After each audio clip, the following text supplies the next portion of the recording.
Today we're going to talk about the Rockets versus Spurs in the 2017 playoffs. I have the Rockets winning 4-3. The key to this series is the pace. Whoever can dictate the pace is going to be able to win the series. To the first two games, the Rockets dictated the pace of Game 1 and the Spurs dictated the pace of Game 2. Game 1 for the Rockets, they caught the Spurs off guard after they had played 6 games with the Grizzlies, who play much slower. The Spurs came out in Game 2 and really dictated the pace for the game and did a great job. And they kept the Rockets off the 3-point line. They only took 34 shots from the 3-point line and like to take 40 or more.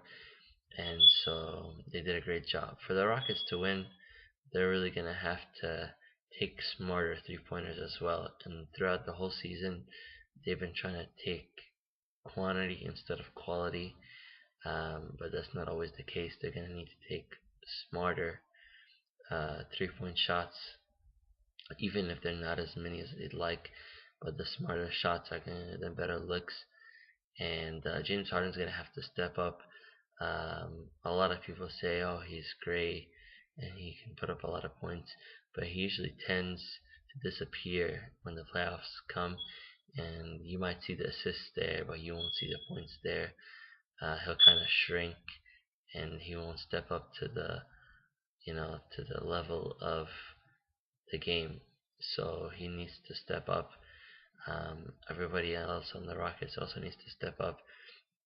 And the one problem that you'll see reoccurring in this series, and maybe any others if the Rockets continue, is that even though Harden has the ball in his hands, other players tend to, you know, shy away a little bit from taking the ball, and everybody should be able to, um, shoot the ball a bit better and be more comfortable. And I think that'll be the determining factor for the Rockets.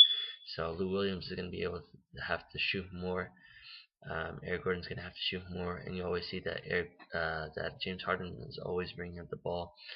But for them to be able to attack the Spurs better, it might be better for either one of those three, Eric Gordon or Lou Williams, to also bring up the ball, and so they're not letting the Spurs defense set, because they've been able to let the Spurs defense set, and in that case, they're giving them an advantage. So they're gonna have to speed up the pace of the game a little bit, bring up the ball faster, and not to let the Spurs defense set. Tony Parker has now been ruled out of this series in the playoffs. A big hit for the Spurs. So we'll see what Patty Mills can do. But this obviously may cost the Spurs the series. There won't be anyone to really come off the bench. They only have a rookie point guard and Murray to come off the bench, so it'll be a big hit for the Spurs. I'm still gonna take the Rockets 4-3 in this series. That's it.